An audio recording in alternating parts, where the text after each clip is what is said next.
This is the winter 2022 issue of the BVA Bulletin, Volume 77, Number 1. Joseph D. McNeil, Sr. of Columbus, Georgia, is the National President of the Blinded Veterans Association. Daniel Wallace of Grand Junction, Colorado, serves as National Vice President. The National Secretary is Elizabeth Holmes of Midland, Georgia, and Tracy Farrow of Biloxi, Mississippi, is the elected National Treasurer.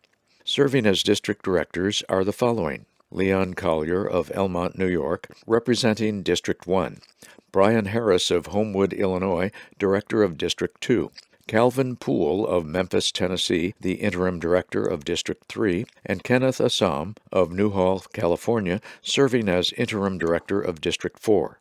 Darrell Goldsmith of Pensacola, Florida, leads District 5, while Kevin Jackson of Austin, Texas, is the Director of District 6. The immediate past National President is Dr. Thomas Amperi of Pearland, Texas. Additional appointed officers are National Chaplain Dr. Ron Lester of Tucson, Arizona, and National Sergeant-at-Arms Brian O'Connell of Greenville, South Carolina. Blinded Veterans Association auxiliary officers are as follows: President Sandy Krasnodemsky of Allen Park, Michigan, Vice President Edna Kirksey Dixon of Bay Minette, Alabama, Secretary Sherry Harris Bates of Tulsa, Oklahoma, and Treasurer Benjamin Holmes from Midland, Georgia. Patricia Hale of Wenatchee, Washington, serves as the auxiliary reporter and is the author of the Auxiliary's View column for this issue. BVA staff members serving the association's membership nationwide consist of Executive Director Donald D. Overton, Jr., National Service Director for Veterans Benefits and Policy James R. Vale, and Administrative Director Bridget Jones. Meredith Buono de Grossa is the Director of Development. The Deputy Director of the Veterans Service Program is Dwayne Driscoll, and the Deputy Director of Development is Andrea Malmer. The Director of Public Relations and Editor of the Bulletin is Stuart Nelson. Kylie Fitzgerald is the Deputy Director of Public Relations and the Bulletin's Associate Editor. The Information Technology Specialist and Webmaster is Jordan Chesley. BVA's national headquarters is located at 1101 King Street, Suite 300, Alexandria, Virginia, 22314. The official mailing address of the association is now P.O. Box 90770, Washington, D.C. 20090. Each full-time headquarters staff member can be reached by dialing 202-371-8880 or toll-free 1-800-669-7079, and by then following prompts that connect the caller to the correct department. Email communication will be forwarded to the appropriate recipient when sent through BVA's general email address, bva@bva.org.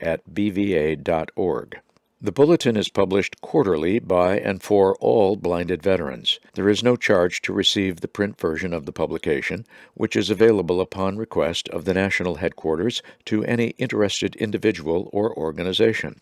Requests for multiple copies will also be honored whenever possible.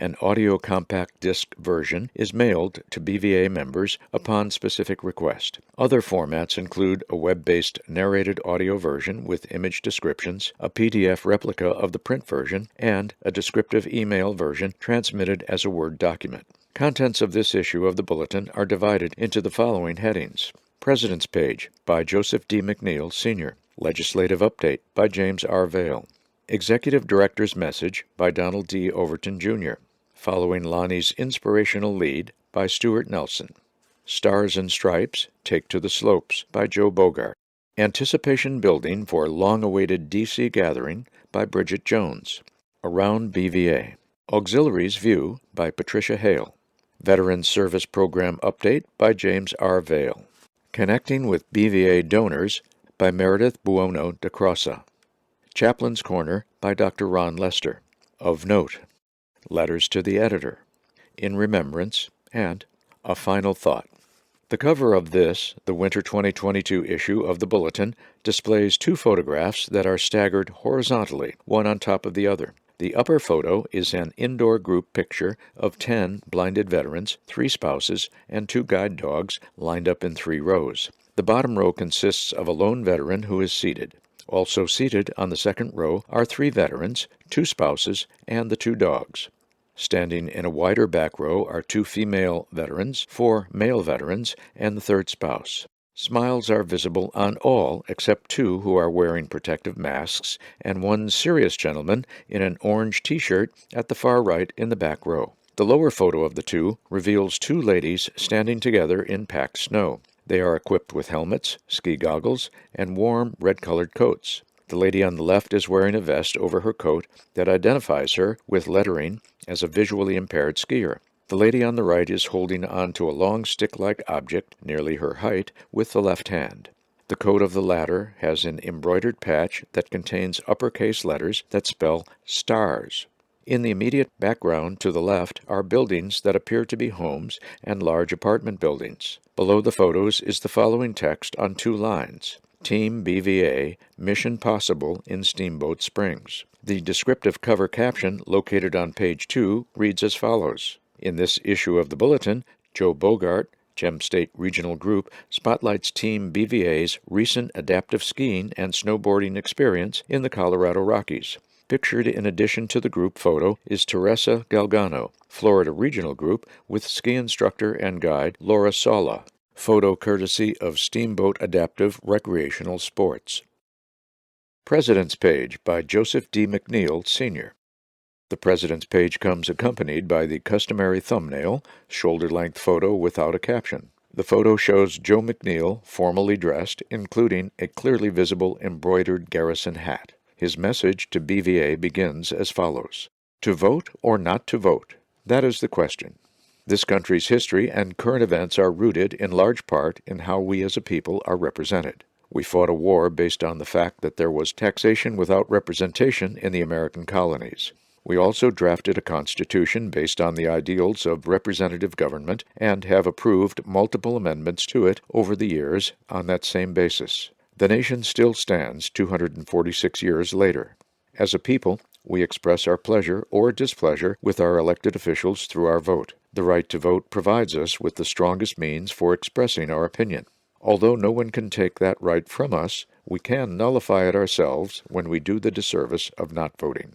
You may now be asking yourselves, what is Joe's point here? Well, my friends, my point is this. When we signed up on Uncle Sam's dotted line, we took an oath of office, and part of that oath was duty, honor, and country. Part of what we did, additionally, gave individuals the right to not vote. However, if you don't vote, you cannot complain with sincerity about anything because you have foregone a previous opportunity to change an outcome. As members of a congressionally chartered national organization, we have earned the right to speak our mind through the voting process. In a few months, we will be holding elections for district directors. These directors will be representing you on the national board. Soon, you will be receiving candidate biography information on members who want to represent you at the national level. Please review and select wisely, as the young grasshopper meme goes.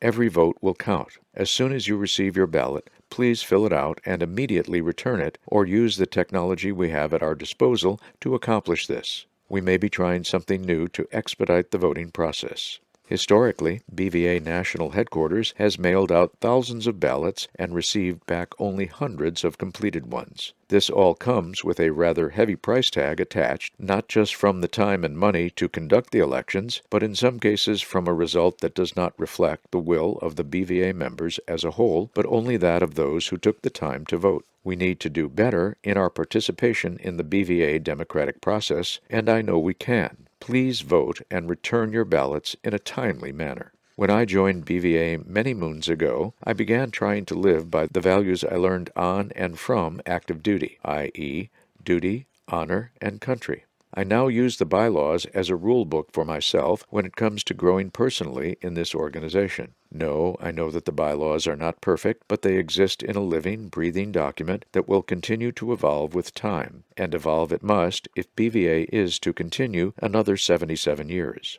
Ask yourself the question, am I going to vote or not? And if not, then why not? This is a member-driven organization, and without your vote, how is the board supposed to know what you want? District directors are the voice of regional groups on the board. You speak through them first, and they communicate back to you on behalf of the board. If you're not being informed or making your voice heard, it's time to speak up. Your voice is your vote. Legislative Update by James R. Vale. A thumbnail shoulder-length photo of Jim Vale in a serious pose accompanies this legislative update. He is wearing the same button-down shirt worn by other BVA headquarters staff members in the small photos accompanying their written columns. The background of the photo consists of a wooden pillar. In a color photo, the shirts would be blue with the red and blue BVA logo and name appearing just below the left shoulder. In the black and white print version of the bulletin, the shirts become a dark gray, but the logo is still clearly visible. There is no photo caption. The content of Jim's update begins. The top 3 legislative priorities of BVA's government relations team are the Renewable Automobile Grant, caregiver benefits for blinded veterans, and Department of Veterans Affairs, VA, 508 accessibility and compliance.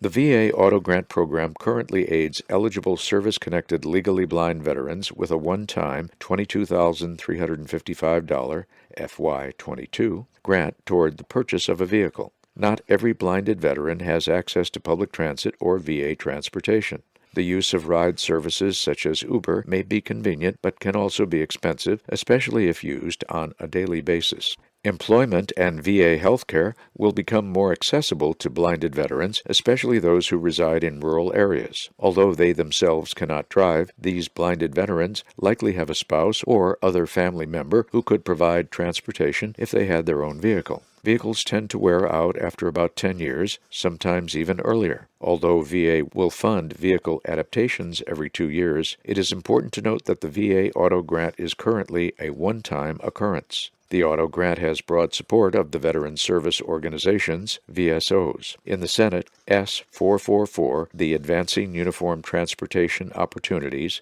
AUTO, for Veterans Act, currently has 10 co-sponsors and was referred to the Senate Veterans Affairs Committee.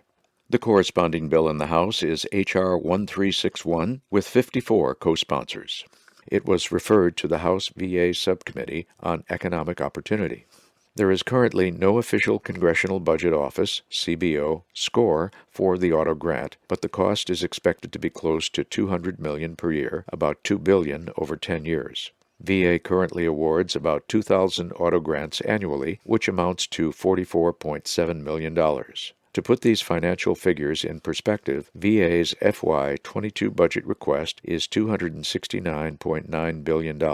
The challenge to passing this legislation is finding extra revenue or offsets to satisfy congressional pay-as-you-go rules. To look up what a bill costs, visit the CBO website at https://www.cbo.gov/cost-estimates. Both the House and Senate bills need more co-sponsors. BVA members can help by contacting their members of Congress and informing them of the 2 bills and their importance. If you have benefited from previously using VA Auto Grant and now need to replace your vehicle due to its age, BVA would like to hear from you. Please contact the Veterans Service Program, VSP, through https://bva.org/programs/veteran-service/ or email vsp@bva.org. The VA Caregiver Program, now known specifically as the Program of Comprehensive Assistance for Family Caregivers, PCAFC, was created by the Caregivers and Omnibus Health Services Act of 2010 for eligible post-9/11 veterans. Eligibility was later expanded by Section 161 of the VA Mission Act of 2018 to include those who served on or prior to May 7, 1975. A further expansion, scheduled for October 1, 2022, will include eligible veterans from all eras. Unfortunately, VA's latest figures show a staggering nationwide 80% denial rate. Blinded veterans face an ambiguous standard based on, quote, the need for supervision, protection, or instruction in order for the individual to maintain personal safety on a daily basis, or the inability to perform activities of daily living, ADLs. Depending on how broadly or narrowly these standards are interpreted, there is a substantial gray area. The widely varying functional ability of blinded veterans with the same clinical diagnosis and severity of blindness and subjectivity in the evaluation of their disabilities further complicates the adjudication of PCAFC applications for our population. BVA continues to raise these issues with partner VSOs, VA leadership, and congressional offices. VA announced in the fall of 2021 that it will be mailing notices in batches to 450,000 veterans and caregivers regarding their new appeal options under the Appeals Modernization Act, AMA. The mailing includes Form 10-305, Your Rights to Seek Further Review of PCA-FC Decisions. Some veterans may have received this form with their 2022 Cost of Living Adjustment, COLA, notice letter. No, you can't appeal your COLA, but you may have new options to appeal if you disagree with the PCA-FC decision. Blinded veterans who disagree with their PCA-FC decision are encouraged to contact VSP for more information on their appeal options. BVA and other VSOs have noticed VA denials of Veterans Freedom of Information Act (FOIA) requests for copies of their PCA-FC claims file, which is part of their VA medical record. How can the veteran and their advocate construct an effective appeal without that file? Blinded veterans have a right to a complete copy of that file that was used in their PCA-FC claim. Those whose FOIA requests for copies of their PCA-FC file were denied are urged to contact VSP on how to appeal these denials.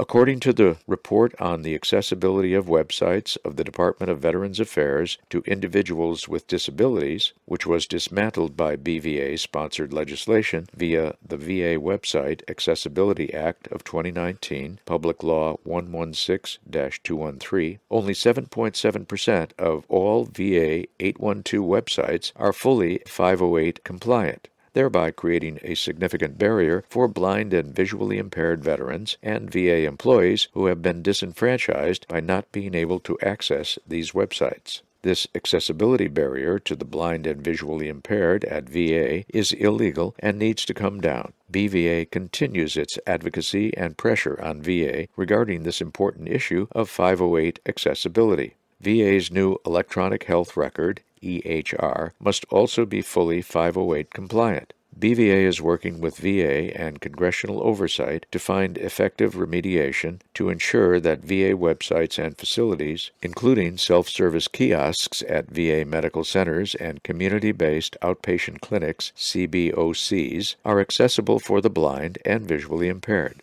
The Alexander Lofgren Veterans in Parks VIP Act S2580 and the corresponding H.R. 4300 was added to the National Defense Authorization Act as Section 641, which gives veterans and Gold Star families free lifetime access to national parks and federal recreational lands. BVA thanks the bill's lead sponsors, Senator Kristen Sinema, D., Arizona, in the Senate, and Representative Marionette Miller Meeks, R., Iowa, 2, in the House, for their strong support. Executive Director's Message by Donald D. Overton, Jr. A photo accompanies this issue's Executive Director's Message. It is the usual thumbnail image rendition of Don Overton with a faint smile. The picture is similar to that of Jim Vale, previously mentioned, with the same BVA shirt and the same image background. Once again, there is no caption with the photo. Don's message starts with the following.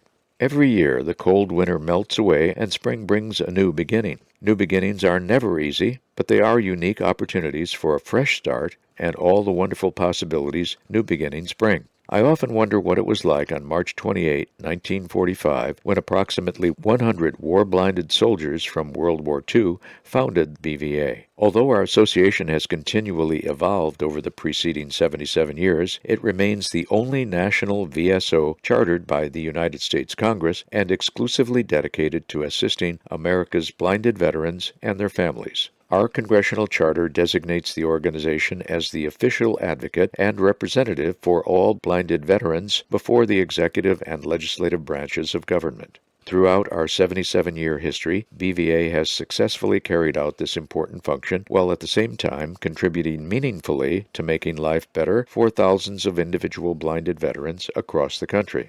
Since the organization's early beginning, BVA has worked tirelessly with the current cabinet-level VA to assure top-quality, comprehensive medical and rehabilitative services for blinded veterans.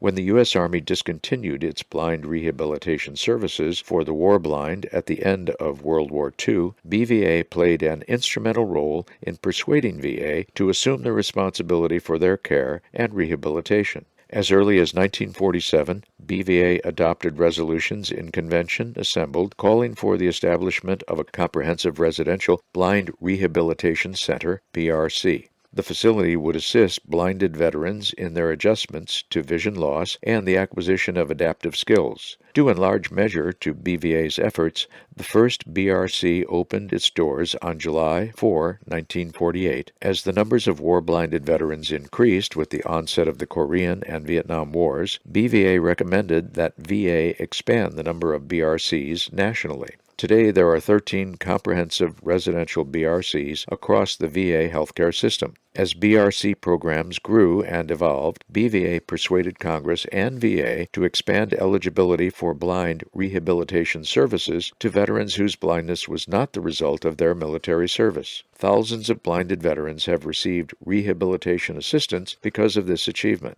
BVA also played an instrumental role in the establishment of the Visual Impairment Service Team, VIST, program. Recognizing the isolating effects of blindness and the fact that blinded veterans were not accessing all the benefits and services for which they were eligible, the association participated in a pilot outreach program in 1967. The purpose of the program was to identify eligible veterans and encourage them to take full advantage of VA benefits and services. The key professional staff person on the VIST was the VIST coordinator. In the early years, this position was only part-time.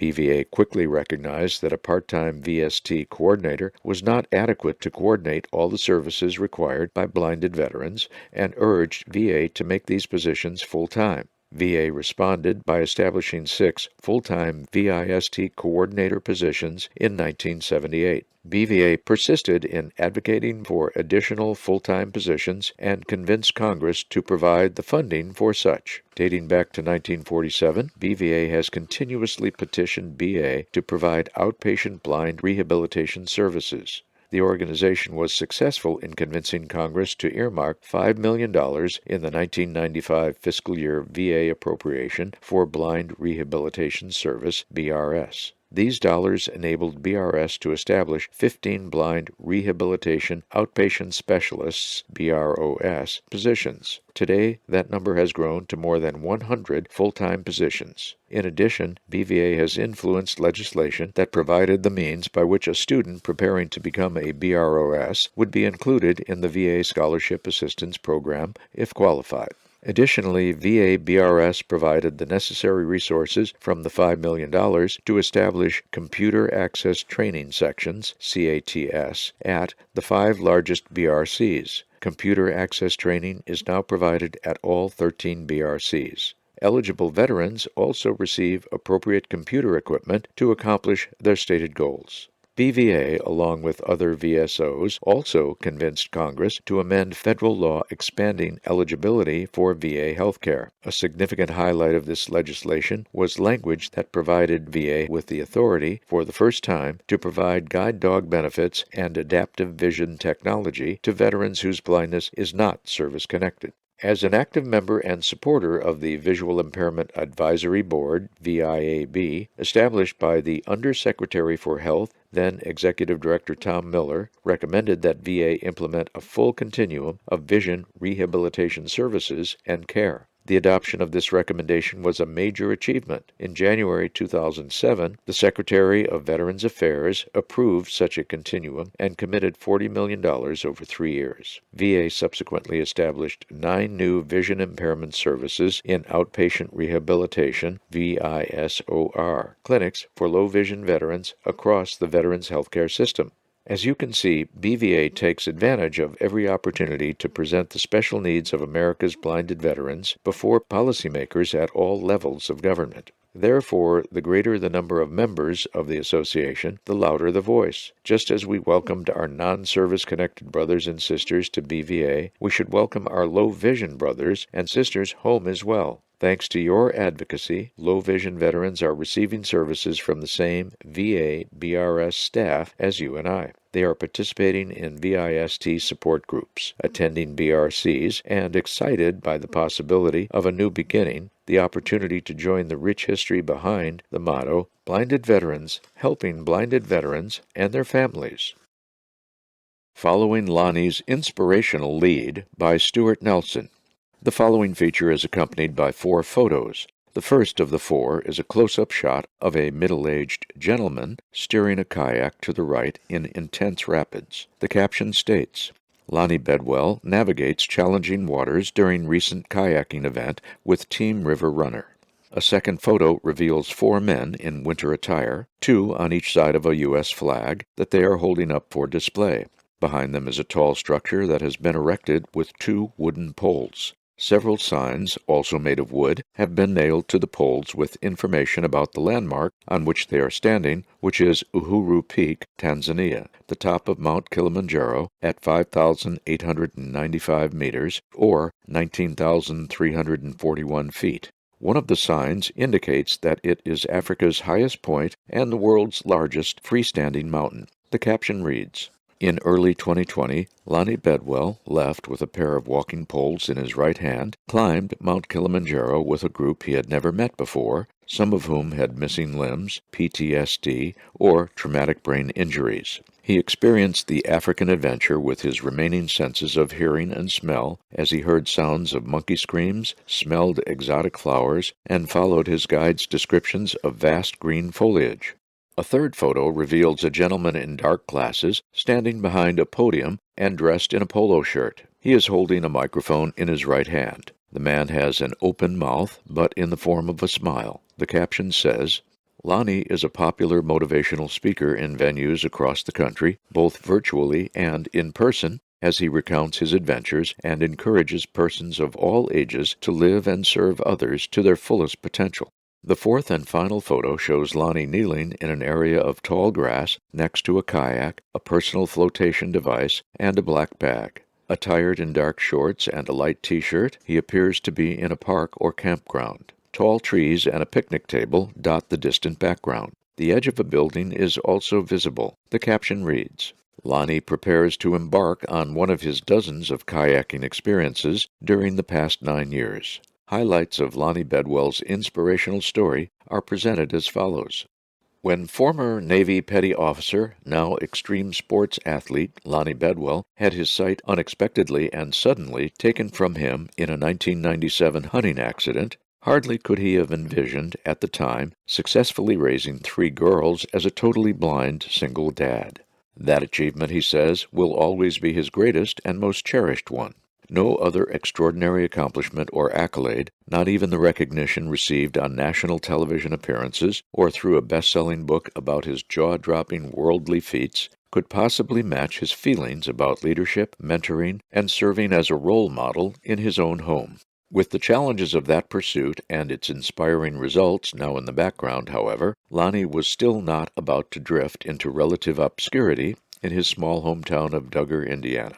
He still had more to do, seeking additional ways to make his own life better, and perhaps in the process help someone else. After all, Lonnie's life had always been about service in one way or another, whether it be helping his parents with chores as a young boy, helping out in his rural community, or signing up to serve in the U.S. Navy in 1985 in its nuclear submarine program.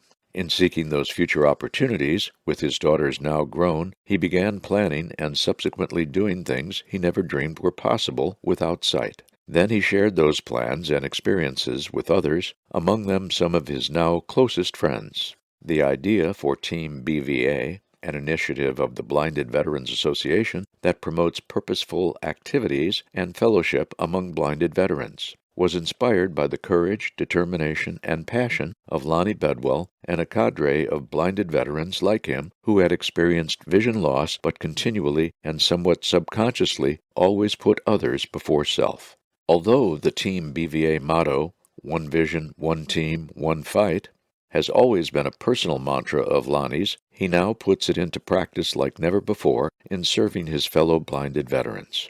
Lonnie did not receive any formal blind rehabilitation training for 13 years after losing his sight.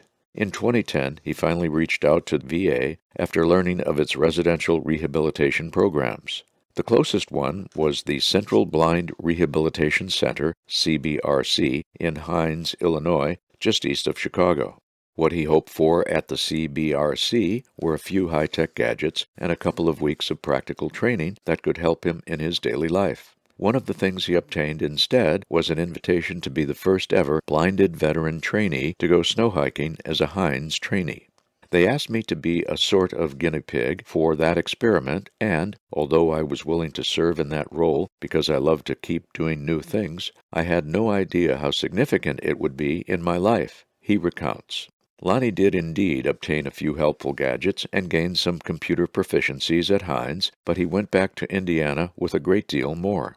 The real help I ended up getting at VA Blind Rehab was of the human variety and the beginning of the next and most incredible stage of my life, he says. I plugged into an amazing network of really wonderful people, including many associated with BVA, who would launch me into my top-tier adventure. That adventure, with the assistance of Team River Runner, was kayaking the 226 miles of the Colorado River that stretches through the Grand Canyon. For becoming the first blind person ever to successfully do so, Lonnie was awarded the National Geographic 2015 Adventurer of the Year. Other adventures include rock climbing and downhill skiing, for which he has also been recognized. Because he prefers not to be defined by his blindness or limit the type of activity in which he engages, he shares his experiences widely and applies them to any and every type of endeavor. The news and impact of his adventures have reached literally thousands. My strength and my joy now comes from those who haven't yet experienced what I have, but who are yearning for either the same or something like it, he explains. When a person with a disability like blindness can see that light in the darkness, that their disability does not have to define their lives or them as people, that's what continues to inspire me to help create these opportunities for others. Lonnie coordinates kayaking, skiing, and climbing trips for Team BVA as he simultaneously plans his own climbs of Mount Denali this upcoming November and Mount Everest in mid-2023. His fellow veterans have remained his main concern during the challenging COVID-19 era that has so greatly restricted the activities that he has become so accustomed to leading. Lonnie remains hopeful that the planned activities for Team BVA, now on his calendar, will stay there without further postponements or cancellations. He is driven to provide that inspirational leadership, showing others what they can do even when those endeavors can still be challenging to him. I push myself outside of my own comfort zone with a purpose, and that purpose is to show it can be done, he says. So many have sacrificed for me that I feel driven to give back and pay it all forward and to give it my all, knowing that others deserve my best effort. Stars and Stripes Takes to the Slopes by Major Joe Bogart, U.S. Army, retired.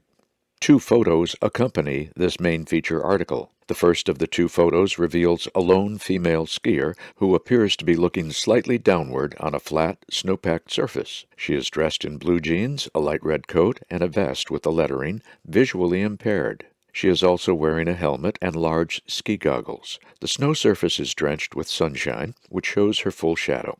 To the lady's immediate left is a short fence and trees, while behind her, mostly obstructed by trees, are housing units. The caption reads, "First-time skier Teresa Galgano navigates turns during practice session at Stars."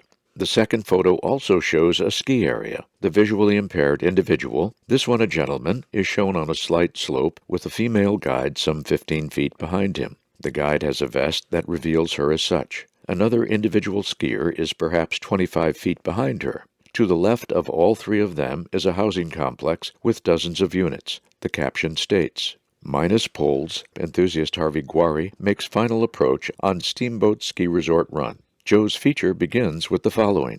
As the new year arrived, the air was cold, the wind was crisp, and the 2022 Winter Olympic Games were just around the corner. It was a great time to hit the slopes for some great skiing and snowboarding in Steamboat Springs, Colorado. 10 blinded veterans and 3 spouses did just that from January 23 through 27, thanks to the Steamboat Adaptive Recreation Sports Stars and Stripes program and our very own BVA. The mission of Steamboat Adaptive Recreation Sports, now more commonly known as STARS, is to empower and enrich lives through adaptive recreational activities. It was formed in 2007 by a group of parents, ski instructors, and management from Steamboat Ski Corporation to help provide improved winter recreational opportunities for persons with disabilities. In 2010, STARS was contracted by Steamboat Ski Corporation to be the exclusive operator of all winter adaptive lessons and programs for the Steamboat Ski area. Since then, STARS has grown to offer year-round programming on and off the mountain. Source: https://steamboatstars.com/about-us/#history. https://steamboatstars.com/about-us/#history. Several of the 10 blinded veteran participants were currently serving in leadership positions in their respective regional groups. The remaining 3 participants were spouses, 2 of whom were disabled veterans, and the other a retired law enforcement officer. The skiing or snowboarding experience level varied from expert and former competitor to first-time beginners. STARS was able to easily accommodate all abilities. Lieutenant Colonel Teresa Galgano, U.S. Army retired, of Fort Myers, Florida, was one of the adventurous first-timers. Teresa learned of the opportunity through the BVA Ambassador Training Program and immediately thought, "Hey, I want to get on there." She also said, "I never skied before and didn't even know if I would like it, although before I went home, I made reservations to go back in March." When asked about what it was like learning to ski blind while over 60 years old, she responded, "The guides are amazing people who listen to you and make sure you stay within your comfort and ability level. I felt very comfortable learning at my own speed, and when I was tired, we rested. I came to a point where I trusted my guide to direct me down the hill. I am relatively new to being blind, and because of COVID-19, I haven't really been able to take any other blind training, so it was interesting to be able to trust my guide like that." Former Air Force Sergeant Harvey Guari of Gwynn Oak, Maryland, said another BVA member called him several years ago and invited him to participate. "I've probably been doing STARS now for 4 to 5 years. At first, it was really scary because I was trying to keep my balance and listen to instructions at the same time, plus getting rid of the fear of being on skis and going downhill. As a beginner, even though it's only a slight slope. But after my first 2 or 3 days of skiing, my confidence was there, and now it is working on skills like speed control, tight turns, and stopping on time." William Mathis, former U.S. Army Specialist of Colorado Springs, Colorado, has been snowboarding for 3 years. He also learned to ride after losing his eyesight. Will stated that his experience was a bit different.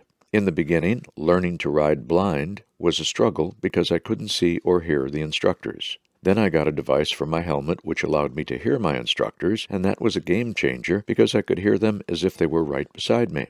Now I have more freedom with this device because I can be in the moment while riding." Williams said he learned of the opportunity through Team BVA, which allowed him to get out and connect with other veterans and instructors who could adapt the activities to his abilities. He said further, "Prior to snowboarding, I was very sedentary and, since learning to ride, I am physically active 6 to 7 days a week. This brought a wealth of benefits: better blood sugar levels, weight loss, and mental and emotional well-being." Teresa also remarked on her increase in physical activity. "My normal physical activities involve walking my guide dog, Donald, 2 to 4 miles daily. Before this trip, I had recently come out of an illness that had me in relatively poor physical shape. This experience has inspired me to join a local fitness program."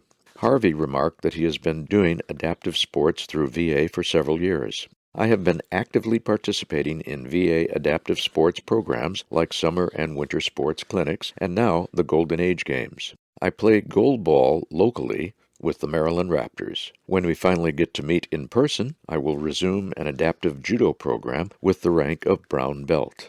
Adaptive skiing is just one of many activities available to BVA members of all ages and abilities. If you want to get out and be part of some amazing adaptive recreation opportunities, contact your BVA Regional Group Leadership, District Director, or your local VA Medical Center, VIST, and recreational therapists to learn more.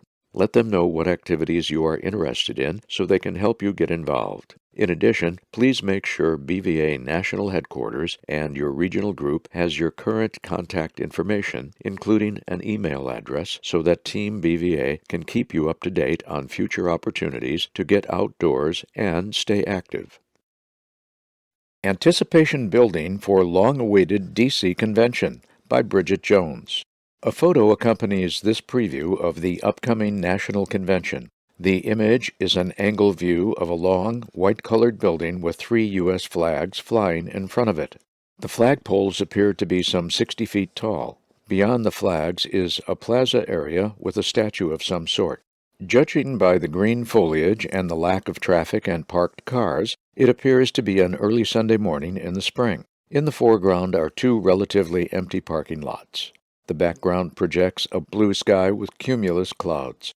The caption reads, "Washington Union Station is a premier icon in our nation's capital for its beautiful architecture, upscale shops, and fine dining. The transportation hub is a 10-minute walk from the Hyatt Regency Hotel, site of the BVA 77th National Convention.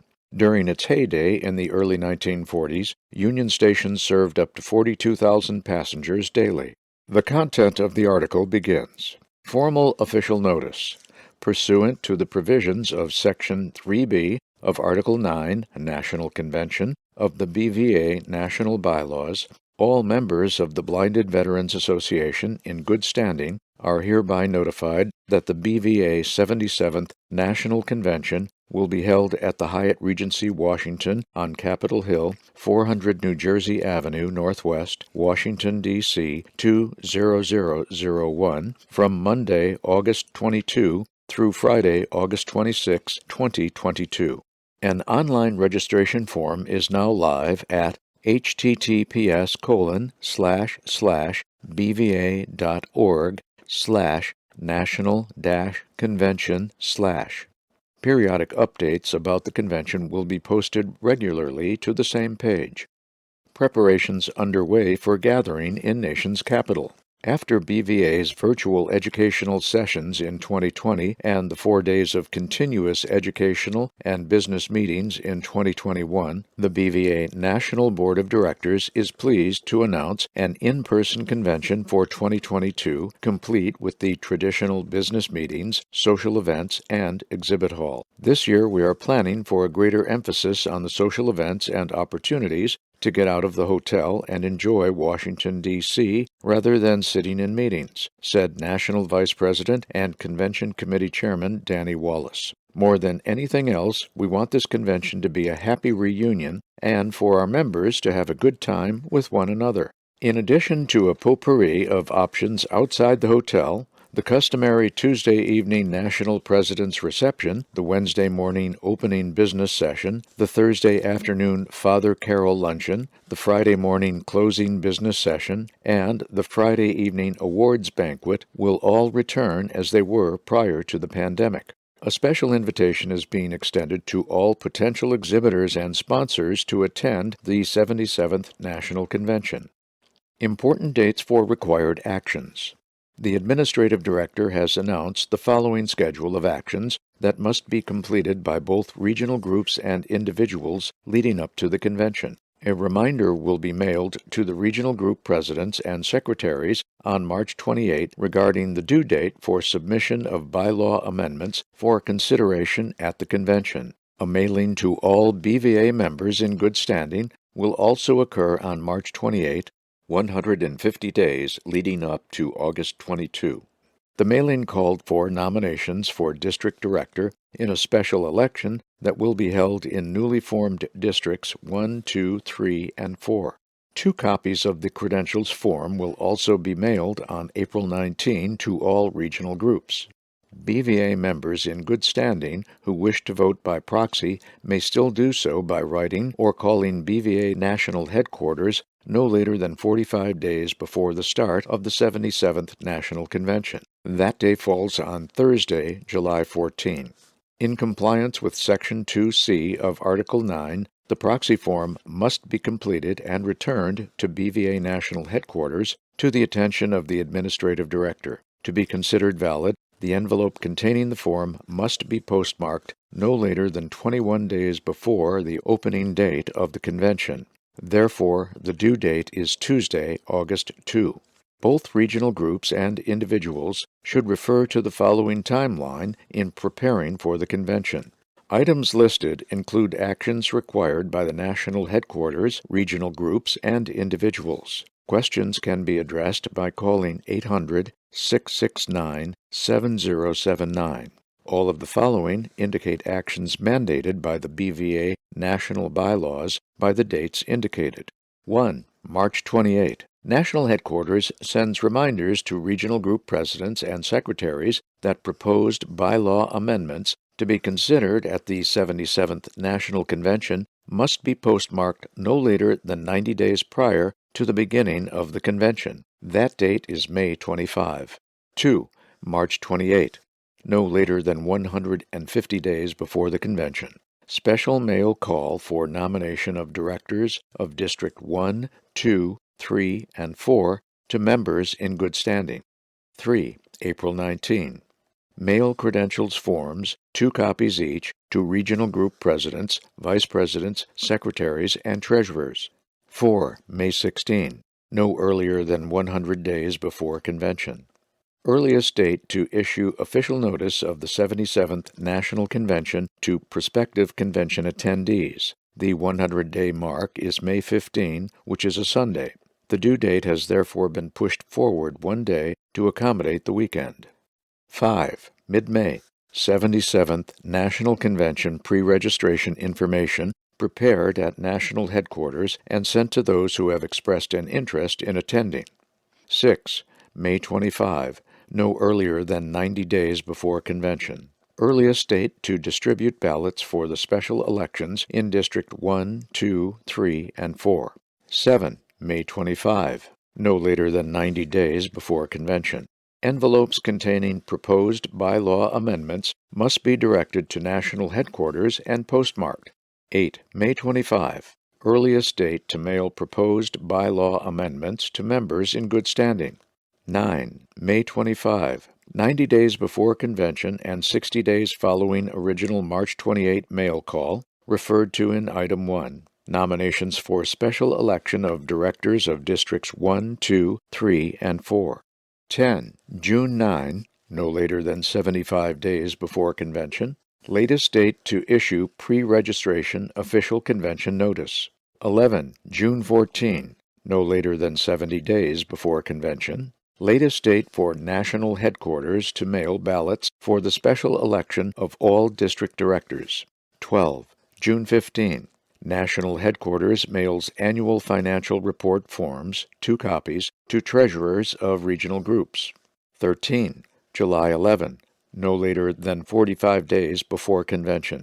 Ballots for special election of directors of Districts 1, 2, 3, and 4 due at National Headquarters. The 45-day mark is July 9, which is a Saturday. The due date has been pushed forward 2 days to accommodate the weekend. 14. July 14. Regional group meeting notices to elect convention delegates must be mailed to group members. A copy of this notice must also be mailed to National Headquarters at the same time. 15. July 14. Latest date to mail proposed bylaw amendments to members in good standing. 16. July 19, 35 days before convention. National Headquarters counts ballots for special election of district directors. 17. August 2, 21 days before convention. Completed delegate credentials, forms, and proxy forms must be postmarked no later than midnight. Award submissions reminder. Each year, BVA recognizes at the National Convention the individuals who have recently sacrificed and excelled extraordinarily. Awards include the Major General Melvin J. Moss Award for Professional Achievement, the Irving Diener Award, the David L. Schneer Award, and a Certificate of Appreciation. These awards were established to recognize the honor that such individuals have brought to the organization. They also recognize the effort and dedication that were required to achieve such excellence. The Moss Award was initiated by the late Maynard Kendrick, a renowned mystery writer and author of Lights Out, the story of a World War II blinded veteran. Specifically, the award seeks to honor the person who has contributed to the positive image of the blind community through professional achievement. In honor of Moss, nominations should be individuals who have achieved success in their employment despite their vision loss and who have helped other blinded veterans find and develop their own independence. Before his death, Moss was quoted in the New York Times, "A handicapped person who lives to his potential leads a more successful life than the so-called normal person who uses only 50% of his capabilities." The Irving Diener Award was initiated by a former member of the BVA National Advisory Committee who continuously supported BVA. As a sighted individual, Diener sought to empower those who were truly dedicated to the organization. The award seeks to honor those who have made an outstanding commitment and contribution to their regional group and the national organization rather than for their personal achievements in rehabilitation or employment. Diener saw that by recognizing one individual, he was motivating BVA members to focus on helping veterans located close to them geographically.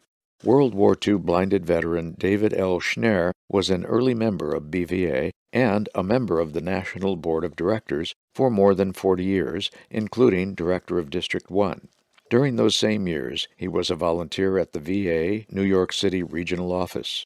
Today, BVA continues to honor David's volunteerism through the Volunteer Service Award. Recipients of this award should be exemplary volunteers locally and/or nationally. They should understand the VA system and serve as a spokesperson for the needs of all blinded veterans.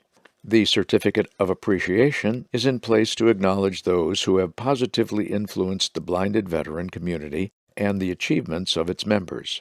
To be eligible for this award, an individual may not be a BVA member. The award is limited to those in the field of blind rehabilitation who serve veterans with vision loss. Nominations for each of the previously referenced awards are now being accepted. All nominations are due Friday, April 29, 2022. Further information, as well as nomination guidelines and criteria, can be found at https://bva.org/programs/awards/. Honorees will be recognized at the Friday Awards Banquet, the culminating event of the convention week. The awards banquet also recognizes the regional groups who have earned the gold, silver, and bronze gavels for the past fiscal year. Certificate of Appreciation is awarded at the Thursday Father Carol Luncheon. Around BVA. Never Too Late for Rigorous Personal Fitness by George Hallman. A side view photo accompanies this first Around BVA entry. It depicts an older-looking gentleman walking on what appears to be a state-of-the-art treadmill. The man is wearing dark glasses and gym clothes. To his immediate right is a light-colored wall. A very small shelf on the wall gives place to a black-colored telephone that is no longer commonly seen in everyday life in 2022, but is probably from the 1970s or 80s. A cell phone, however, sits on top of the treadmill next to the left of the distance indicators in front of him. The caption states, George Hallman braces for one of two workouts on his treadmill during a given week. The article begins with the following editor's note. In early January, BVA National Headquarters distributed information about the VA Sports for Vets Throwdown. In response, we received a response from George, a longtime BVA member from West Columbia, South Carolina. George was uniquely qualified for this virtual event because of an intense physical routine that he has maintained for many years. Apart from the throwdown, we asked him to share his personal story of staying in shape for an issue of the Bulletin. He agreed to do so on the condition that we clearly convey that BVA asked for the article, not vice versa. I do not want anyone to assume that I was brazen enough to set myself up as a model for anyone, he told us. George's article proceeds as follows. After graduating from high school, I played one season of professional baseball in the Cincinnati Reds organization before enlisting in the U.S. Air Force. I went through training to become a radio operator and served in both Japan and Korea. 2 months prior to my 20th birthday, I was injured in Korea and was left permanently and totally blind. Following multiple surgical procedures, I attended the Rehabilitation Center at Hines VA Hospital, a center then under the direction of affable Russ Williams. At an earlier time, Russ Williams served as the first ever BVA executive director and was also a member of the board of directors after that. Dr. Ron Miller, another future executive director, was a patient with me at Hines. I have great respect for both outstanding leaders. Both were close personal friends. Following completion of training at Hines, I married a wonderful nurse, attended undergraduate and graduate schools, earned a doctoral degree from the University of Georgia, taught psychology at college and university levels for 38 years, and for 10 more years served as a mentor in the Department of Athletics at the University of South Carolina. I have been involved in physical fitness and athletic activities for most of my life. Now, at age 87, I have a customized 5-day-per-week fitness program that includes at least 75 sit-ups each day. On Mondays, Wednesdays, and Saturdays, I do at least 1,000 push-ups, a full range of weightlifting that includes presses, curls of biceps and forearms, and pulls. Additionally, I do lots of hand grip exercises. Also on Mondays, Wednesdays, and Fridays, I follow weightlifting with at least 30 minutes on a treadmill. Tuesdays and Thursdays, I spend from 45 to 60 minutes on a treadmill. On each of these 5 days, I do several hundred half squats. I'm not recommending a similar program as a model for anyone. I am simply saying it is never too late, assuming one has no physical limitations, to engage in physical fitness activities. The benefits of being physically fit cannot, in my opinion, ever be overstated. Besides a feeling of general well-being, being physically fit helps to maintain a high energy level and again, in my opinion, is essential for maximizing intellectual, physical, and emotional development and functioning. If you do not regularly participate in a moderate to strenuous fitness program and would like to do so, I suggest you undergo a thorough physical examination by a physician to rule out any health issues that might limit your participation in strenuous physical activities. If you have no limiting conditions, seek the service of a qualified trainer who can help you design a program designed to meet your needs. If you have been inactive for a prolonged time, getting started can be difficult. Stick with your program for at least 6 weeks, and it is likely that the program will become a routine you will never regret. A fitness program, in my opinion, involves every phase of daily life, including consistent and regular brushing of teeth, proper diet and hydration, and sufficient rest. My program is not a recommendation for anyone. Determine what your fitness goals are and design a program to meet them. If I can be of assistance to anyone, the Bulletin editors can tell you how to reach me.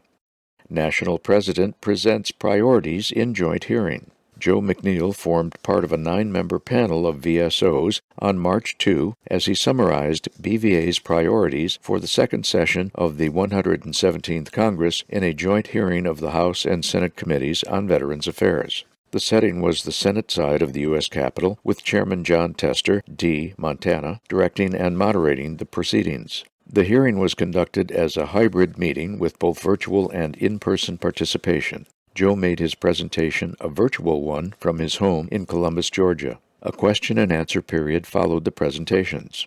The annual presentations provide the platform for the VSOs to highlight points of emphasis in their written testimonies submitted for the congressional record.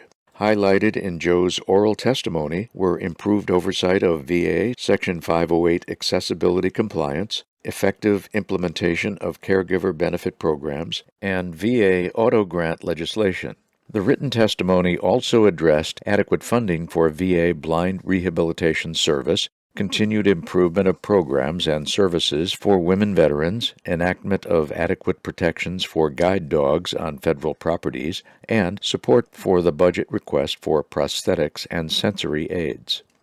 To read the written document submitted to Congress shortly before the hearing, please visit https://bva.org/government-relations/ BVA mourns passing of Ohio stalwart leader.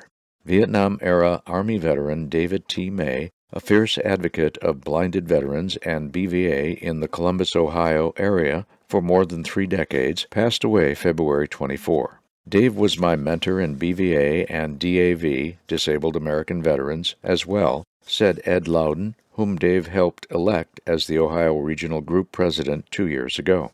Dave was also known for working effectively with VA personnel, especially former longtime VIST coordinator and Cleveland BRC director Ellen Papadimoulis. The two formed a productive partnership for BVA and VA at the Lewis Stokes VA Medical Center until Ellen's retirement in early 2015. Dave accrued more than 20,000 volunteer hours with BVA and DAV. His obituary said that he had a heart for all veterans and worked tirelessly to help in whatever area they needed. He attended many winter sports clinics and tea tournaments, always on the lookout for opportunities to help.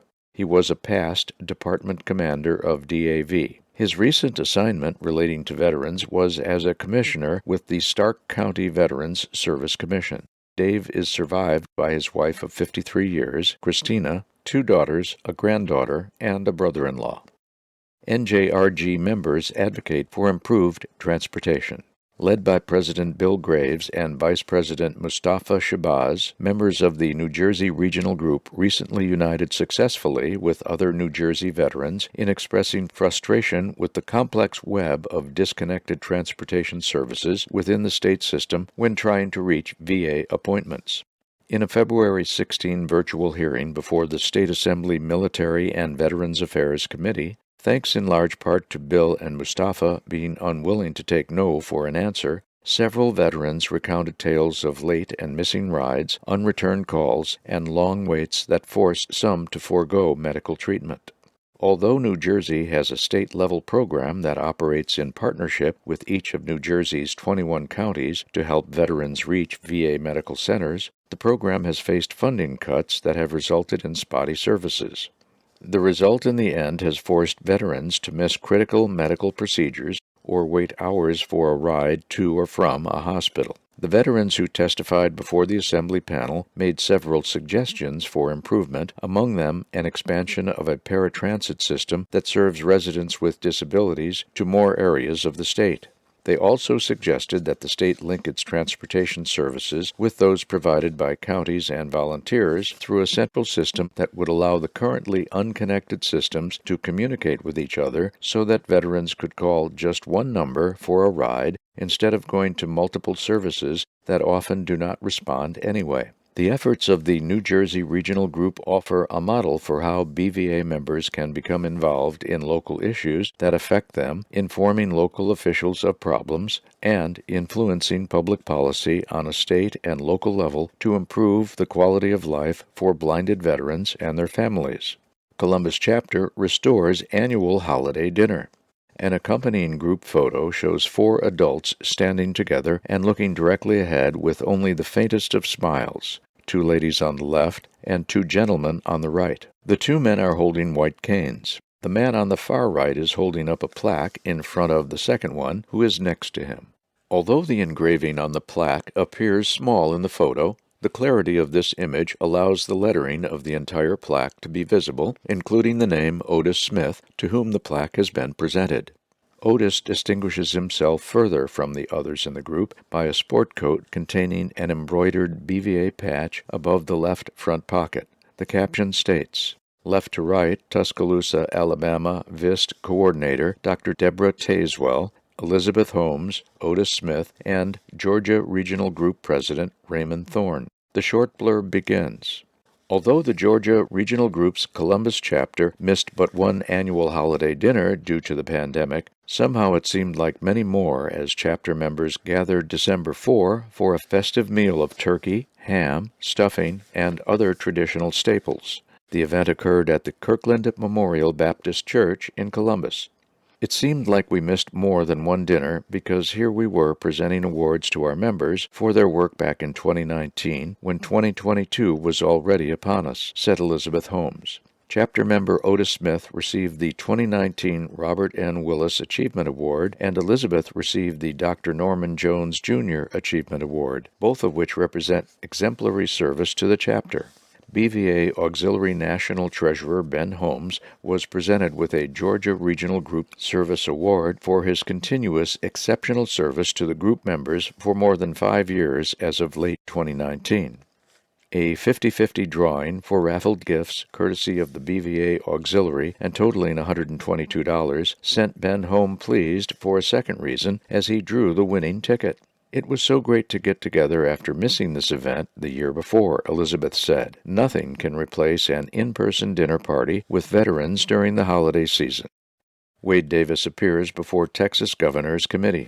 Greater Houston Regional Group member and National Veterans Care Review Specialist Wade Davis joined representatives of Guide Dogs for the Blind, Canine Companions for Independence, the American Council of the Blind, and the National Federation of the Blind on January 27 in a presentation to the Texas Governor's Committee on People with Disabilities. The presentation was an effort to strengthen Texas state law protecting guide dogs and service dogs and to penalize those using or selling certificates for fraudulent service dogs, which can endanger the safety of true service dogs and persons with disabilities who own them.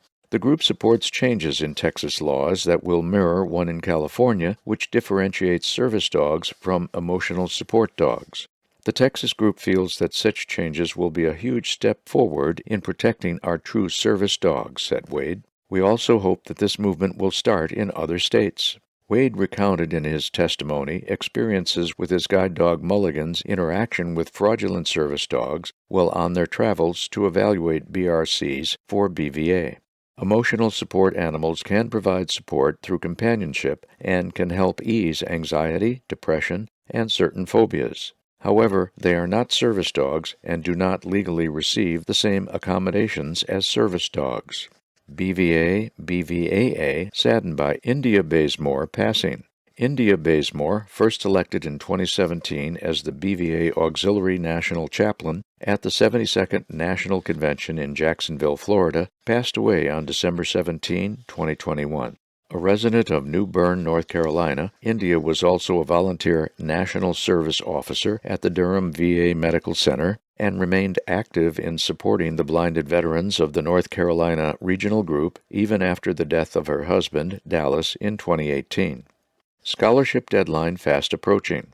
Applications for the higher education scholarships for the 2022-23 academic year, 6 under the Catherine F. Gruber program for $2,000 each, and one $1,000 scholarship in the name of Thomas H. Miller, are due by Friday, April 29. Dependent children, grandchildren, and spouses of blinded veterans and those of active duty blinded service members of the U.S. Armed Forces are eligible for the scholarships. The veteran must be legally blind, and the blindness may be either service-connected or non-service-connected. Membership in BVA by the blinded veteran is not required. The Miller program requires the same application process and qualifications as the Gruber Awards, except for an added emphasis on music and the fine arts. The Scholarship Committee will choose 7 total recipients and 2 alternates. Application materials for the scholarships and additional information may be obtained from https://bva.org/programs/scholarships-awards/ by request via email to bva@bva.org or to 202-371-8880, extension 330. Due to time constraints related to processing the applications for the Scholarship Committee's review, applications arriving after the April 29 deadline will not be accepted. NYRG BVA member salutes women, Vist Rose. Warner Murray, author of poems, tributes, and short expressions of thanks, published in many issues of the Bulletin, has asked to represent BVA members in expressing appreciation to the women of VA during this Women's History Month of March. He has specific praise for his own VIST coordinator and bros as follows.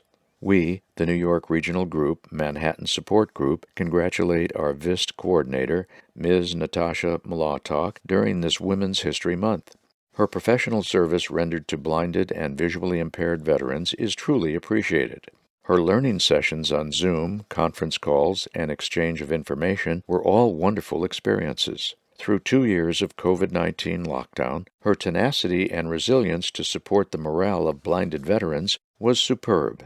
The New York City Bros is truly a gem to the Blinded Veterans Support Group.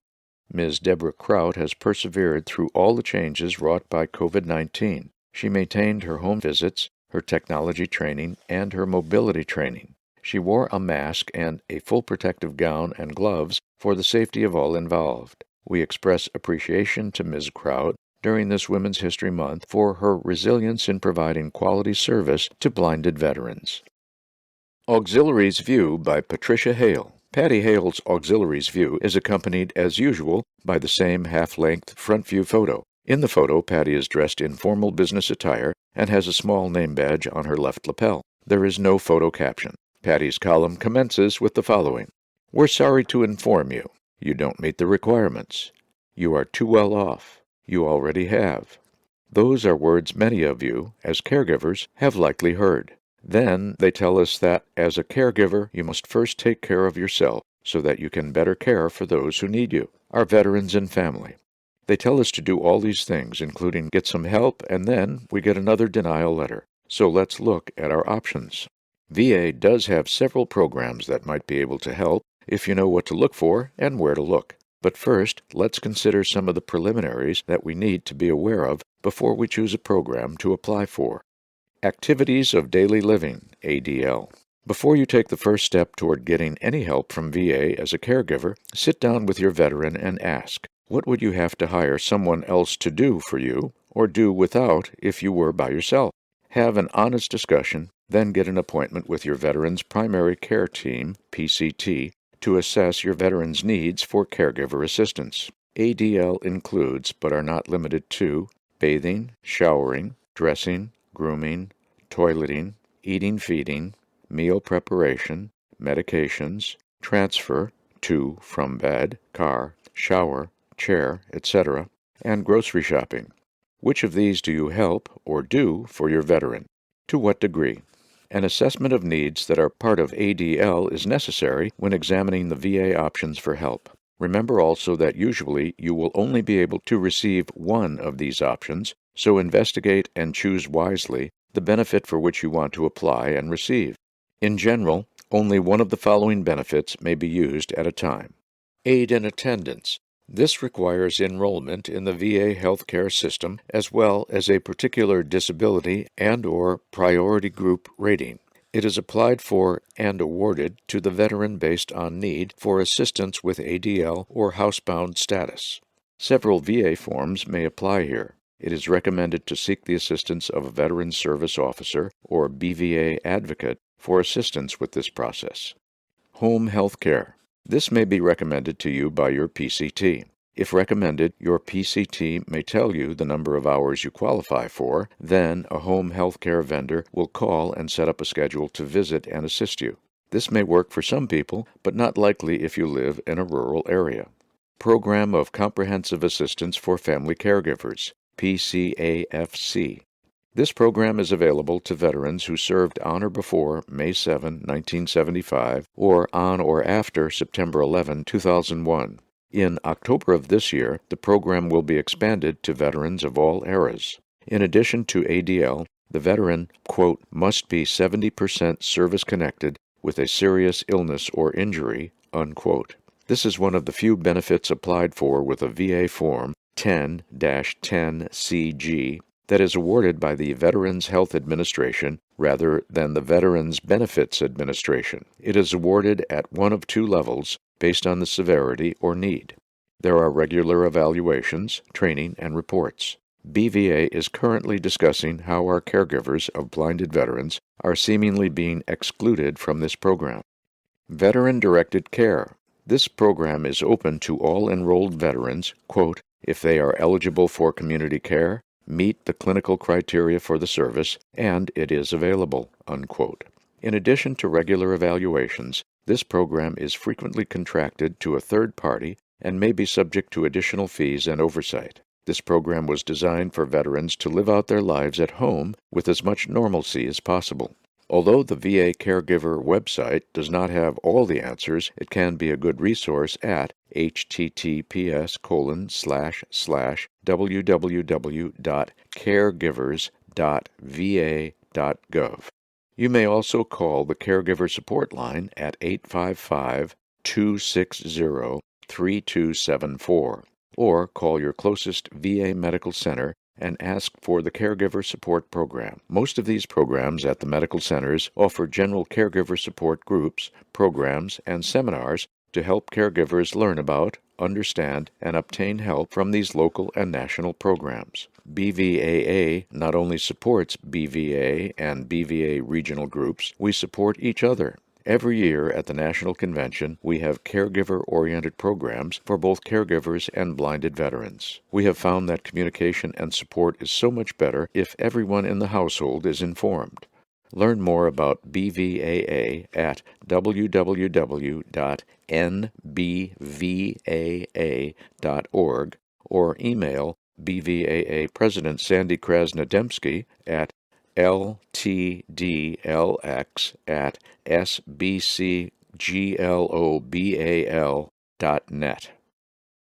Veteran Service Program Update by James R. Vale. Since Jim Vale has two columns in this issue of the Bulletin, the same thumbnail photo has been employed for both the Legislative and Veteran Service Program updates.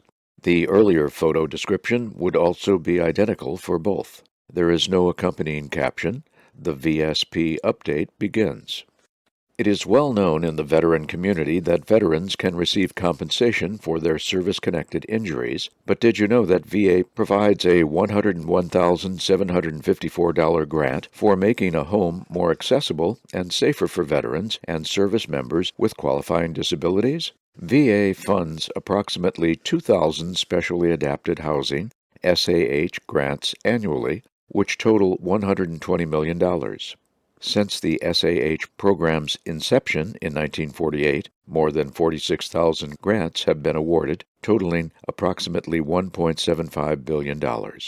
An SAH grant may be accessed up to 6 times until the total maximum available grant amount is fully exhausted, which is adjusted annually based on the Turner Construction Index.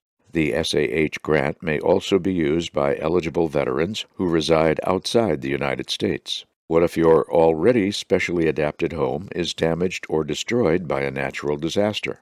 With limitations, after the homeowner's insurance claim, 38 U.S.C. Section 2109 authorizes the VA Secretary to provide additional SAH assistance to veterans whose homes have been destroyed or substantially damaged by a natural or other disaster if a disaster declaration is posted on the FEMA website authorizing individual assistance.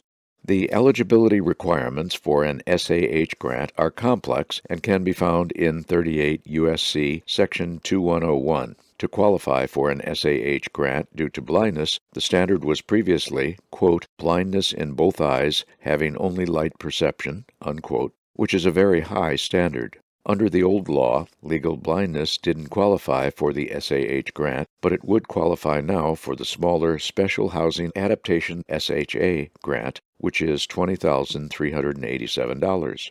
2 years ago, BVA successfully advocated for the passage of H.R. 3504, Ryan Cools and Paul Benny, Specially Adaptive Housing Improvement Act of 2019, now Public Law 116-154. The new law expanded SAH grant eligibility to less severely impaired blinded veterans. Blindness and visual impairment no longer qualify for the smaller $20,387 SHA grant. Instead, these conditions now qualify for the much larger $101,754 SAH grant. Blinded veterans who already received funding under SHA are still eligible for SAH. VA has indicated that each draw from the SHA grant counts as one of the 6 draws from the SAH grant, but there is no dollar-for-dollar offset between these two grant programs. This means that an eligible blinded veteran who used the prior SHA grant can also access the full SAH grant as long as there is at least one draw left.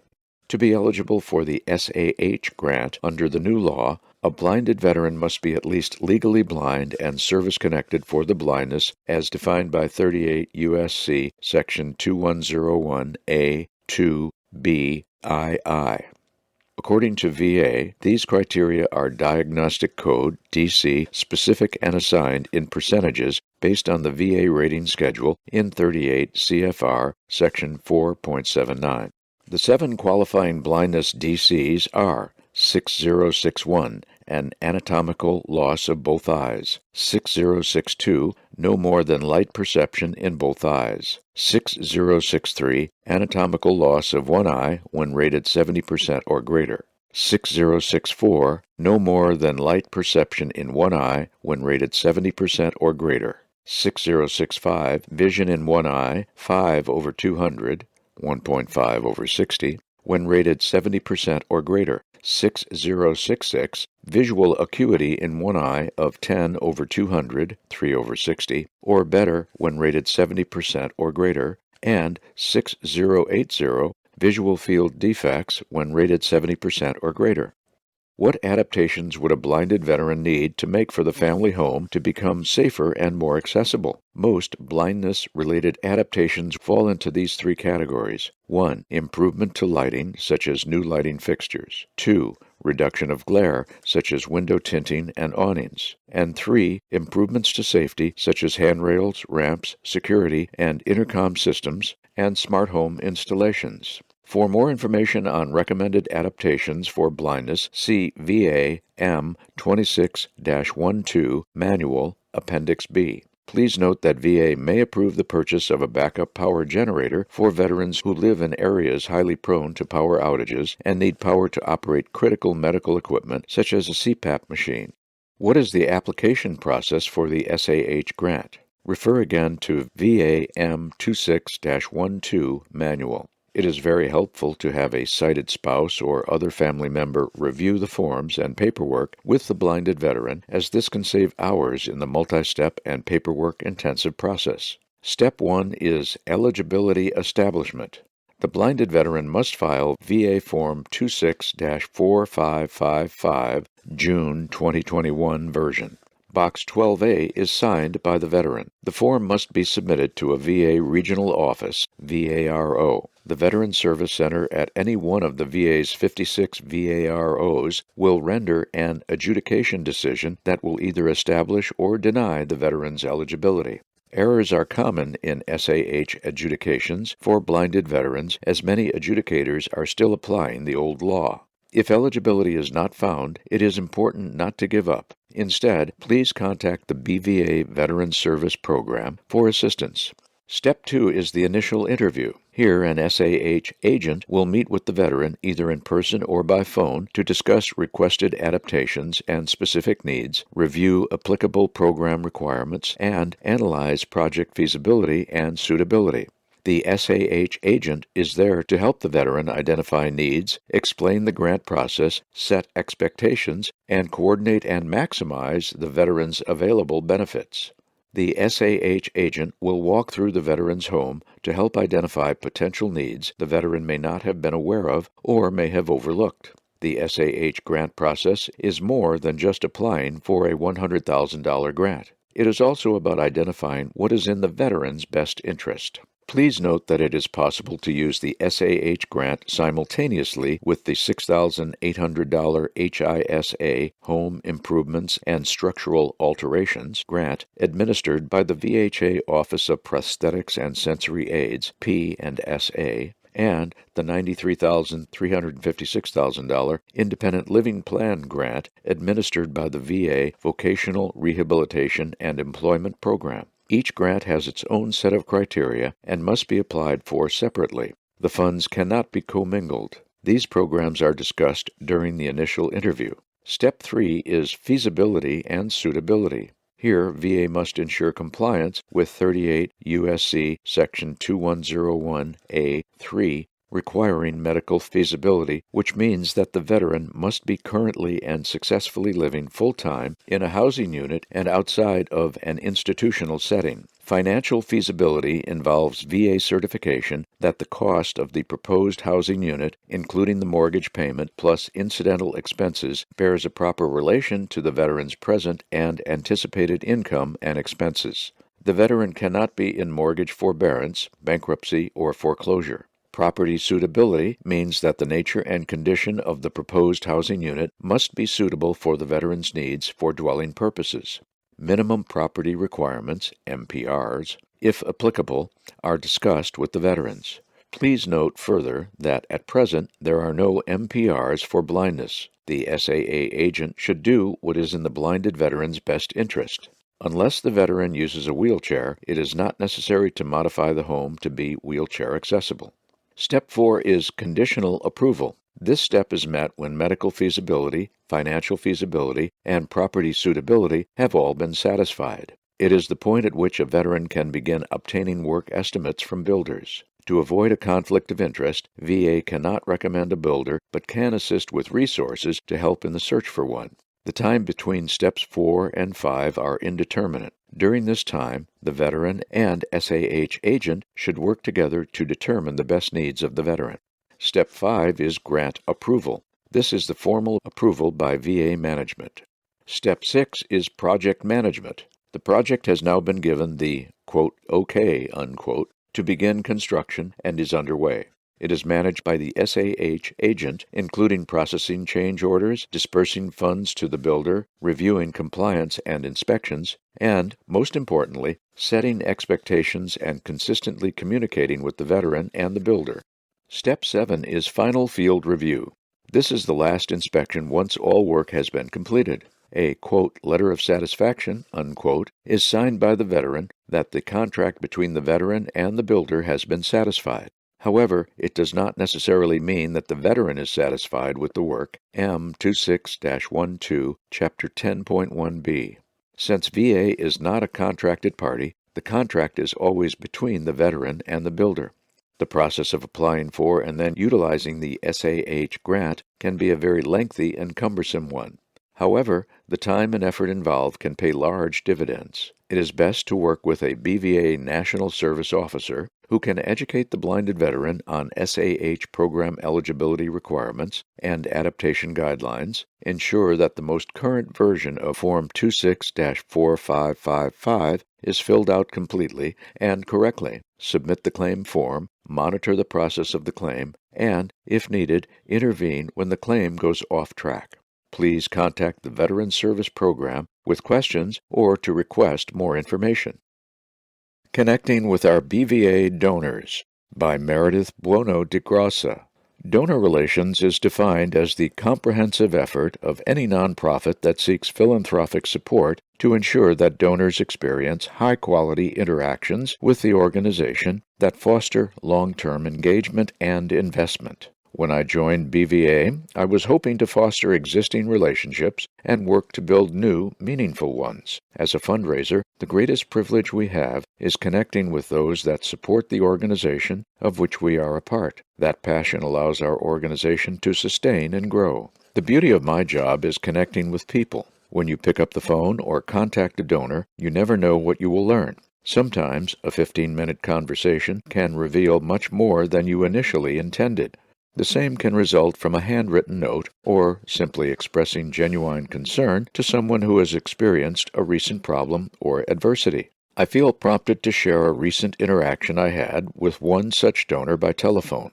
Tina Janice Lewis reached out to us to inform us of a can collecting drive she was conducting as part of a Get Fit challenge for her place of employment. Tina decided to take that challenge to the next level by walking and collecting cans that she would turn in to raise money for BVA. Upon speaking with Tina, I learned that her motivation for supporting our veterans was strong. Her father, Joe Lewis, served in Vietnam and is blind. Her 2 children are currently serving in the Army and in the National Guard. In addition, Tina's mother is a monthly sustaining giver to BVA. After speaking with Tina for several minutes, we determined that BVA services were needed by her family. We were able to connect her with Jim Vale, National Service Director, Veterans Benefits and Policy, so that he could review her father's VA records to help identify missing benefits.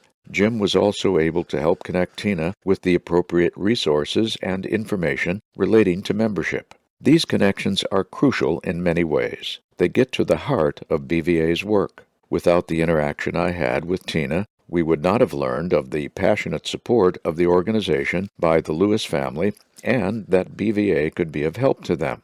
We can take that initial conversation and perhaps make a real impact in another's life while they do the same for us. In my previous development work in the nonprofit sector, and now with BVA, I have sometimes found myself thinking again about the criteria generous Americans inevitably use in selecting charities they feel comfortable supporting. The questions I've contemplated are these. What sets one organization apart from another? How does a person, family, or small business decide which cause is worthy of a donation from them? Inevitably, I always come back to the assurance that it's that sincere personal touch that truly makes the difference.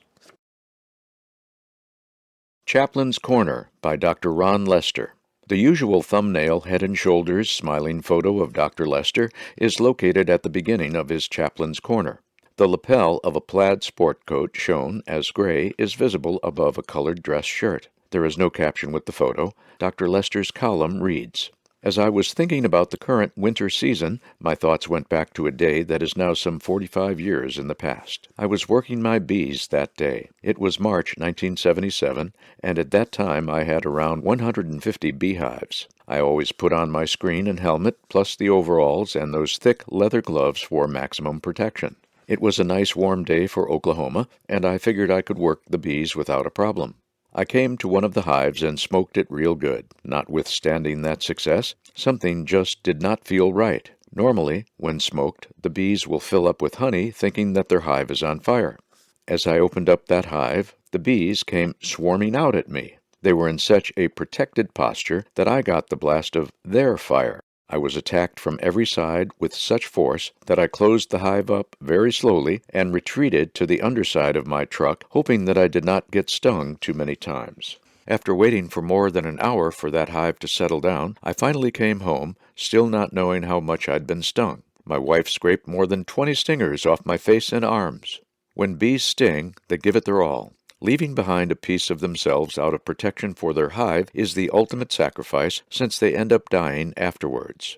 These bees were saying, 'Don't mess with me.' They were also saying, 'One for all and all for one.' How often do we quickly jump to protect our loved ones? And when we do this, attempting to aid a friend or family member, it sometimes hurts. In this respect, we are like the bees. Other times, however, we are more like I was in dealing with the bees. We get angry if things do not go the way we think they should. Many of us have been stung by a friend, a company we work for, or even a member of our family. Instead of ending up in more trouble by going back to the bees, we may need to take a little time and back off. Instead of holding on to the sting, I encourage you to scrape it off immediately and not let the sun go down on your anger. It can be so difficult to forgive those who have hurt us, but I've found it is far better to forgive than to hate. Let us take a lesson from the bees. Do not borrow more trouble than needed. Let us take another lesson from me. Back off, heal, and forgive. Ephesians 4:26, New International Version, reads, "In your anger, do not sin. Do not let the sun go down while you are still angry." I hope all is going exceptionally well for each of you. I don't know about you, but I am expecting and believing that this year, 2022, is going to be far better than the previous 2 years. I am hoping and praying that we will redouble our thirst and hunger for God this year. I hope we will discover the unique paths God has for each of us, and that such paths will begin to unfold before our very eyes. Of note, Veterans Legacy Memorial keeps veteran stories alive, by James LaPaglia, National Cemetery Administration. Glenn Dill enlisted in the U.S. Army during World War II and served as a sergeant of the 745th Tank Battalion that landed on Omaha Beach on D-Day. In his military years, he was awarded the Purple Heart and Silver Star. After his military service, he developed macular degeneration, which left him legally blind, but he continued to serve his country with a 26-year career at the Los Alamos National Laboratory. Isaac Woodard, Jr. served as a sergeant in the U.S. Army during World War II in the Pacific Theater. After his discharge in 1946, as he was traveling back to his family in North Carolina, he was beaten and blinded by police officers in a South Carolina town. His case caused a national outcry, and in response, President Truman established a Civil Rights Commission and desegregated the U.S. military. A longtime member of the BVA, Dr. George Stocking was a U.S. Air Force first lieutenant fighter pilot during the Korean War and went on to spend more than 40 years as a rehabilitation psychologist at the VA Medical Center in Miami. So that their stories and others like them will continue to be told and seen by others, the National Cemetery Administration provides the Veterans Legacy Memorial VLM website, www.va.gov/remember.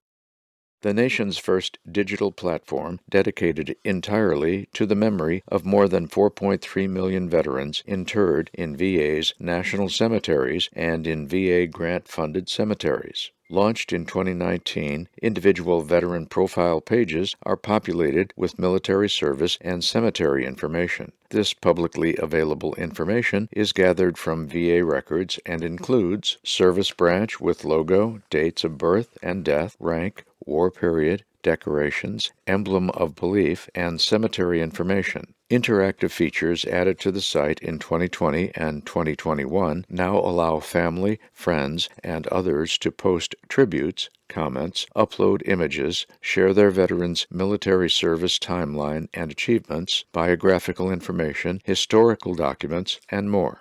The site also allows visitors to share veteran profile pages by email and post them to Facebook and Twitter. Content is submitted using various text fields, drop-down choices, and drag-drop options. All content is reviewed by VLM moderators before being posted to veteran pages to ensure it conforms to the VLM user policy and appropriately honors veterans. Currently, more than 30,000 items have been posted to veteran pages. To see and contribute to Glenn Dill's VLM page, go to https://www.vlm.cem.va.gov/GLENJUNIORDILL/43AF008. To see and contribute to Isaac Woodard's VLM page, go to https://www.VLM.CEM.VA.gov/ISAAC/20A424C. To see and contribute to George Stocking's VLM page, go to https://www.VLM.CEM.VA.gov/GEORGE/25843. VA Secretary addresses veteran homelessness. Across the United States, more than 37,000 veterans experienced homelessness in 2019, a number VA Secretary Dennis McDonough said is about half of what it was in 2009. Addressing a press conference on February 23 at the Salt Lake City Healthcare System, the Secretary credited VA's efforts, which include its Housing First approach for reducing homelessness in veterans. Housing First is a model used by many organizations working to help house people who are chronically homeless. Secretary McDonough said that getting veterans under a roof first and then surrounding them with other required services such as substance abuse treatment, mental health care, employment training, and management of issues in the justice system was the means to provide the best assistance.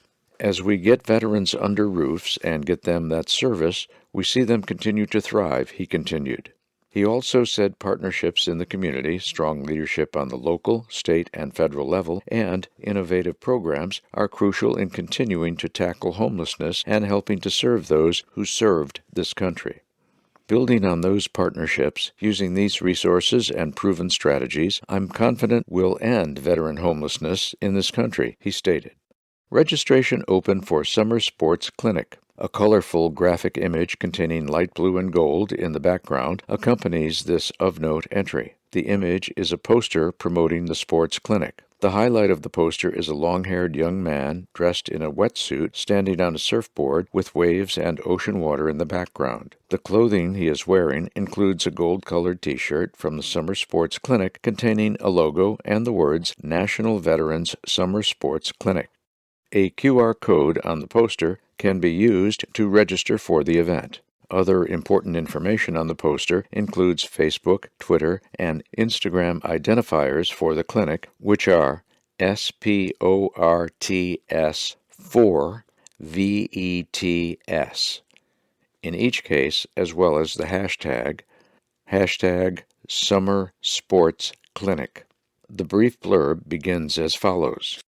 Registration for the 2022 National Veterans Summer Sports Clinic, NVCCS, held August 7 through 12 in San Diego, is open until April 1 and limited to the first 150 veteran applicants. The clinic is a rehabilitation sports and recreation for veterans with disabilities, with the primary objective being an improvement in the quality of life for such veterans through exciting summer sports. Participation is open to veterans whose current rehabilitation goals would benefit from the value of adaptive summer sports and who are actively engaged in VA healthcare, in-blind rehabilitation, physical rehabilitation, mental health treatment, or therapy for spinal cord injuries, amputations, neurological conditions, PTSD, burns, and traumatic brain injury/polytrauma. To register or learn more about NVSSC, visit www.summersportsclinic.va.gov and follow VA Adaptive Sports Programs on Facebook, Twitter, and Instagram at SPORTS4VETS. Research results reveal impact of blast exposure. A recent VA study has found a potential relationship between blast exposures and mental health symptoms in combat veterans that goes beyond the effects of mild traumatic brain injury, or PTSD. The study is believed to be the first of its kind using involved interviews and self-report measures. It includes 275 veterans who served in combat during the post-9/11 conflicts in Iraq and Afghanistan. More than 70% of the subjects of the study had a history of blast exposure, many of whom had not experienced a TBI or PTSD.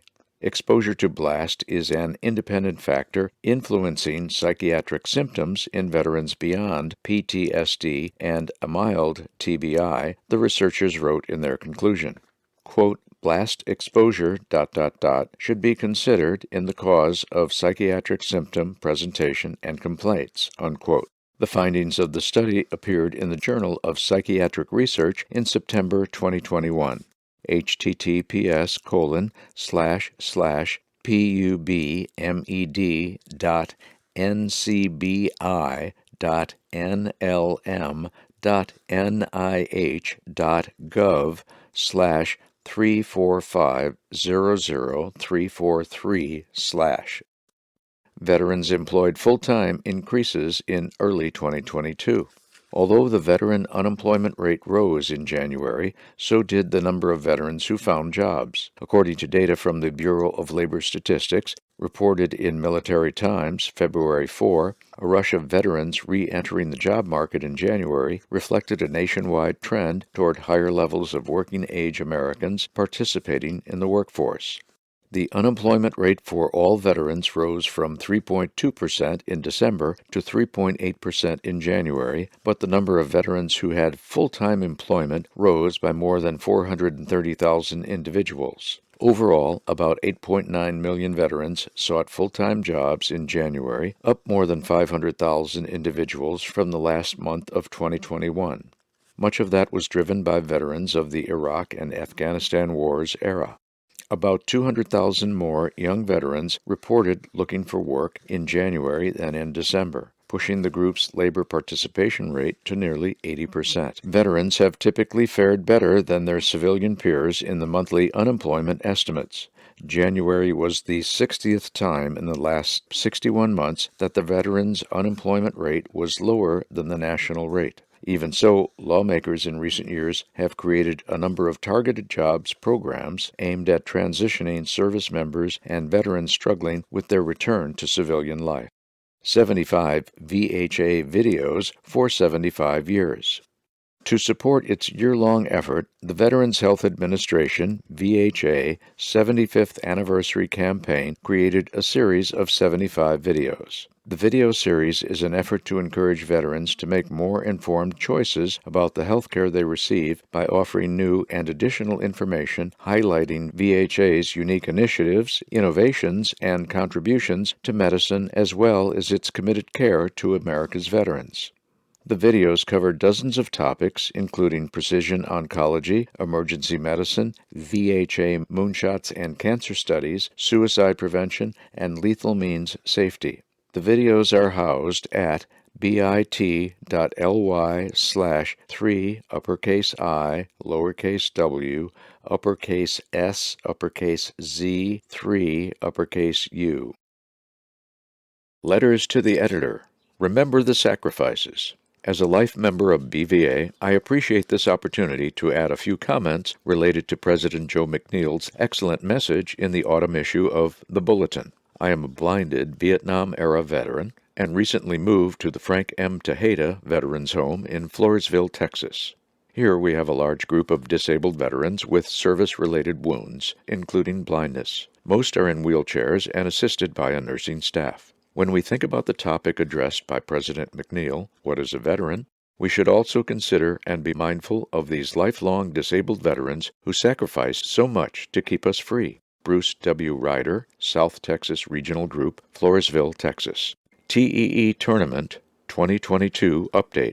Hey guys and gals, it's time to get off the couch and get moving. Here is something I thought you might be interested in checking out that is not so strenuous as climbing a mountain or walking the Appalachian Trail, but provides an opportunity for therapeutic, adaptive sports and other recreational activities, in addition to fellowship and camaraderie. Those of us who live in the South have an advantage over the rest of the country. We're not snowed or iced in like those in Iowa. By September 11 through 16, Sunday through Friday, they will be thawed out, hopefully, and the Iowa City VA Medical Center will host its annual golf clinic, better known as the National Disabled Veterans TEE, Training, Exposure, Experience, Tournament.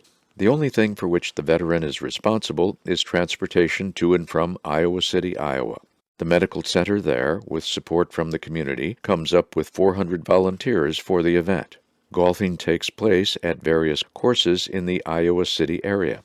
There are also bowling events and, historically, other events such as air rifle, bicycling, kayaking, and horseback riding. Participation is open to all veterans with visual impairments, traumatic brain injuries, amputations, spinal cord injuries, and other disabilities.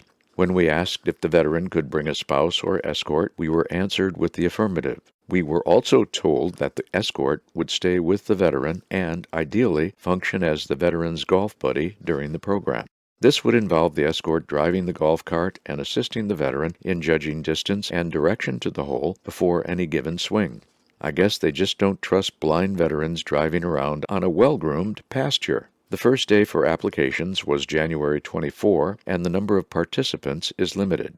I have been in contact with Director Nick Bielner, and he says you need no experience. They will teach you everything. You may not be able to go on the pro circuit after 1 week, but he says you will have a good time. Applications are available at www.veteransgolfclinic.org. Gary Schloerman, Louisiana-Mississippi Regional Group, Pro Bridge, Louisiana.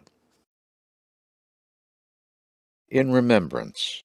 The Blinded Veterans Association deeply regrets the passing of the following blinded veterans. From the Alabama Regional Group, Thomas Bowen, Cephas Edmondson.